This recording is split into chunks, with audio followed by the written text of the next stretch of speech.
Alright, this is Brother Peter again. We got 9.9 minutes and 59 seconds to do this thing. And we're in verse 38 of chapter 4 of Luke, continuing on. And he arose, that's Jesus, out of the synagogue and entered into Simon's house. And Simon's wife's mother, that was Simon's mother-in-law, was taken with a great fever, and they besought him for her. And he stood over her and rebuked the fever, and it left her. And immediately she arose and ministered unto them. What a woman, man.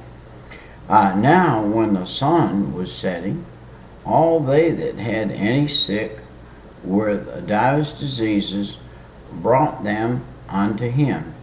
And he laid his hands on every one of them and healed them.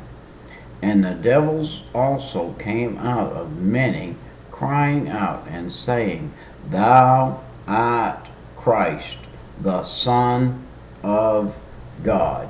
I'm guaranteeing you one thing. If the devil ever told the truth, that was it. And he rebuking them, suffered them not to speak, for they knew that he was Christ. Who knew he was Christ? The devil knew he was Christ. And I'm going to guarantee you one thing.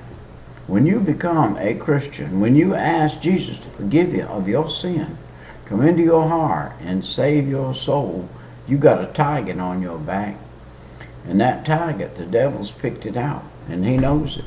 He knows God's people. I love what my preacher's been saying, though. You get close enough to the Lord, he's going to take care of you. He's going to protect you.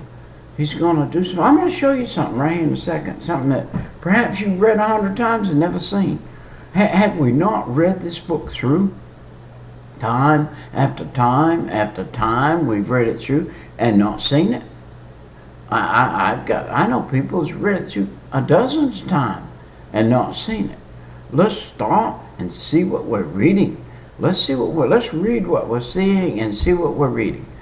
All right. And when it was day, wow, what just happened? And when it was day, what did he say?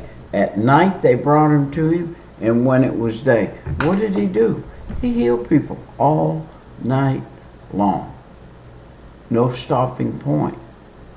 When a man came along and laid his hand on somebody that was full of the devil and they left, they walked away from there. Don't you know there was another person standing in line, and he healed the lame, the blind, the sick, and for 12 hours of darkness or more, he healed and healed and he healed and healed. And when it was daytime, he departed and went into a desert place. And the people sought him and came unto him and stayed him that he should not depart from them. He said unto them, I must preach the kingdom of God to other cities also, for therefore am I sent. He wasn't sent here to just heal a little crowd. He was sent here to preach to the whole world and to touch the whole world. He had to be careful. He didn't get roped in to one stage and stand there on that one stage and play out his life right there. He had to be about his Father's business, and to do that he had to be moving. And he preached in the synagogue of Galilee. Now here he is in Galilee. He has moved from one location to another. But remember, we're going to find him in the synagogue each time, because he's still, by the way, keeping the law. Jesus kept the law right to the day he went to the cross. The Old Testament law was kept by Jesus Christ himself. He had to keep the law too, in the flesh, by the flesh. All right. And it came to pass that as the people passed upon him to hear the words of God, he stood by the lake of Gennesaret. Now listen to this. And saw two ships standing by the lake. But the fishermen were gone out of them, and were washing their nets. And he entered into one of the ships, which was Simon's, and prayed him that he would thrust out a little from the land. And he sat down and taught the people out of the ship. Now I'm going to tell you a little something. Look at this. He went into Simon's house and he healed people all night. Where was Simon? We're finding out right here, Simon's fishing. He left and went fishing. And that's what he's doing. He's out there fishing. And Jesus is using his house over here where he healed his mother-in-law. And Simon didn't hang around. And he went fishing. And now here Jesus comes along again. And he knew Simon. And he said to Simon, can I use your boat for a little bit?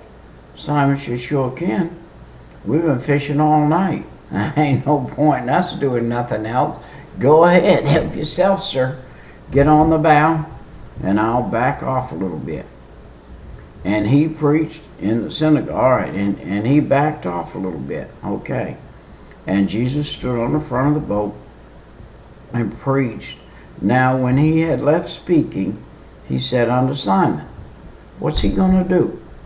Let me tell you what.